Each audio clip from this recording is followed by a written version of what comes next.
Yoder for lesson plan number 4. I'm going to show you today how to fabricate a chicken and then use the bones and everything for a chicken stock. Okay, here we have our whole chicken. Normally if I was in the kitchen right now in a commercial setting, I'd be wearing gloves, but since I'm home right now, there's no gloves.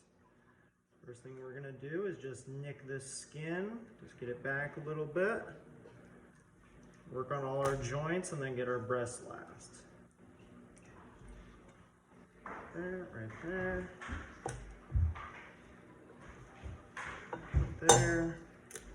And we pop out, twist, and right there, that's our wing. And normally I would cut off this little tidbit, and then you're all good there. There.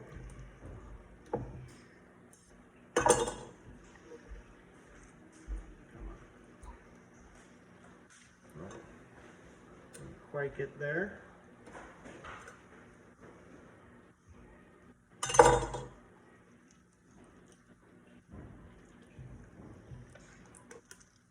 There we go. Kind of get that bad boy out. Right there. It's another wing. Next, we're going to move on to these thighs.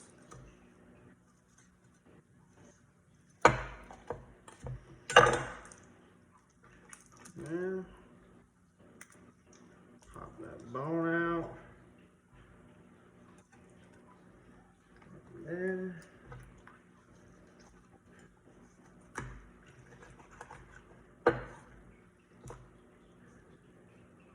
That's one right there. And then on to the next one. There.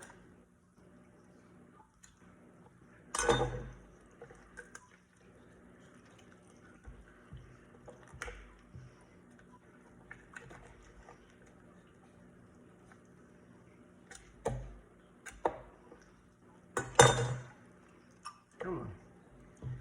Just not wanting to pop on me. There we go. Just had a light tendon. And there is our second quarter. Next thing we're gonna do is take our chicken right here. Take a nice little score right to the sternum. Follow that right along. As we saw, we had a preference to the one side, so now we're gonna just skin the chicken off. Let gravity do its work, while also trying to keep all the meat you can intact.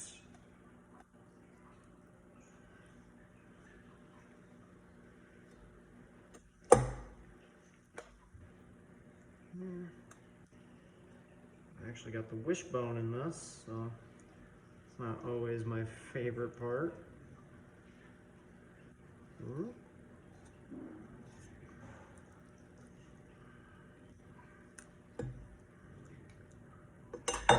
Once we got our wishbone, we can just go right underneath it. Right there. Right there, that's the end of that wishbone. Because it goes up. Let's get that tendon.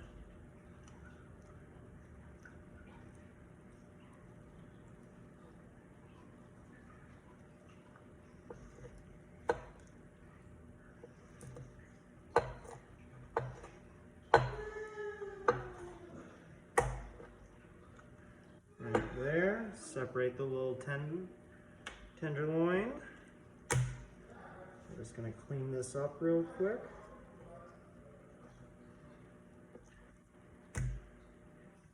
There. Cut off that little gross bit. I'm gonna leave the skin on with this, and that's one breast, one tenderloin so far. Now we're just gonna go on the other side and start our incision.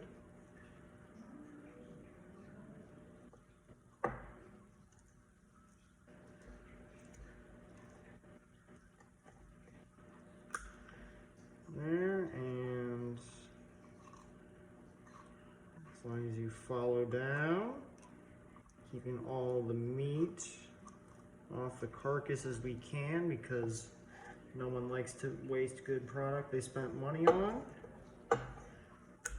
Right there, that's number 2. Flip that over.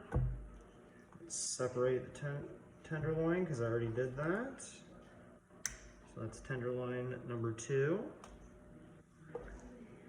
Come here, cut off this little bit. Right there. Right there, we have another skin on breast. Right here, this is the carcass. This is what we'll be using for our stock, along with these little tidbits and scraps.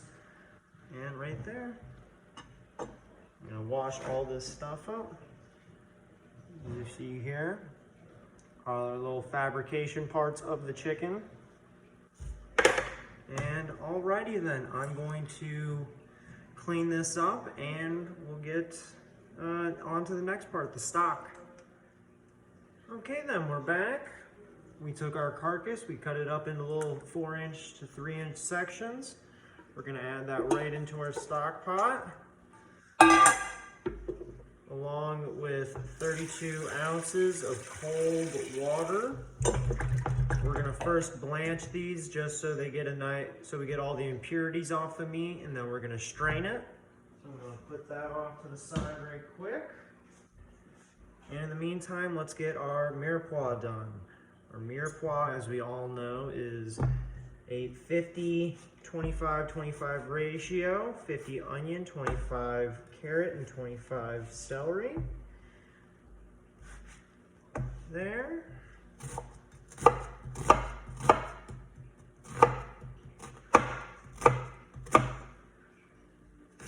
I'm gonna cut these a little bit bigger since they'll be in there a little longer. It's probably the most I'll possibly need.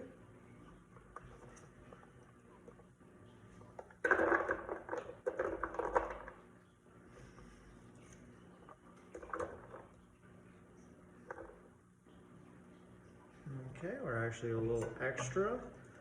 We're gonna put this off on the side and we'll use it for my dinner later tonight. Also, then I'm gonna take our celery, which again, we're gonna leave a little bit chunkier since it'll have to be in there longer. And we're not trying to really get a good saute, we're just trying to extract the flavors out of it. There and there. And last but not least, let's get our carrot done.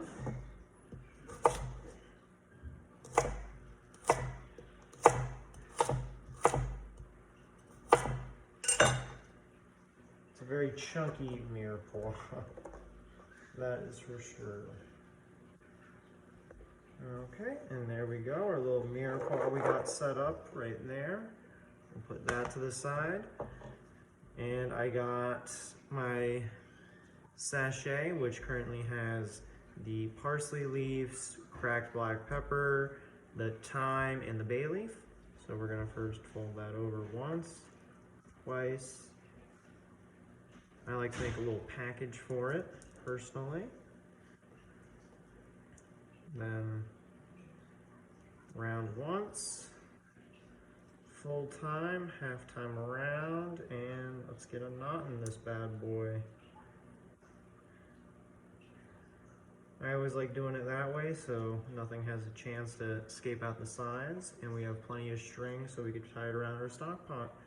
So I'm gonna get this cleaned up, and once those bones are done, we'll see me straining them out. Okay, now we're back. We got our bones and everything. They just had a little blanch. So first, let's get all those impurities out.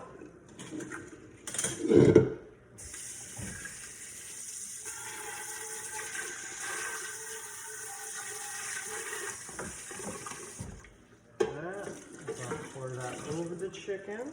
And I start with that.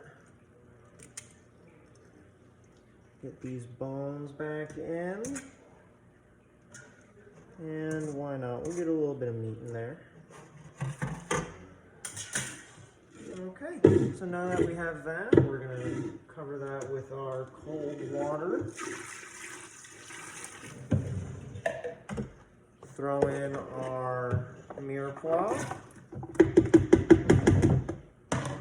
And last but not least, get our sachet in.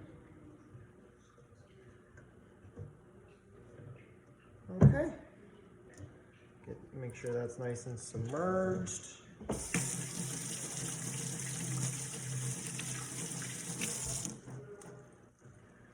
There.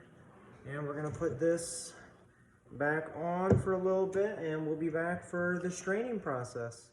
I'm not sure if you're able to see, but we try to keep a very low simmer on the chicken stock while it's going. You don't want a roiling boil. Just wanted to add that information. I'm not sure if that's relevant to the video. Alrighty then, last but not least, we're going to take off our little sachet, throw it to the side, and we're just going to simply strain out this chicken stock into a little ice bath. Ah, this one's so good.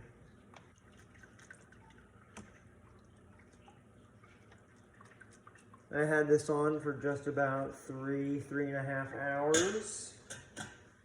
As we see here, we have a beautiful, nice little stock with a golden sheen.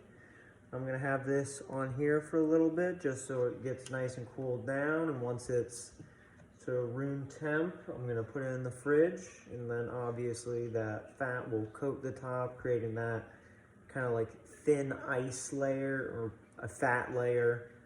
And I'll simply just crack that, put this in some Tupperware, seal it up, and put it in the freezer. So thank you so much for watching my lesson 4.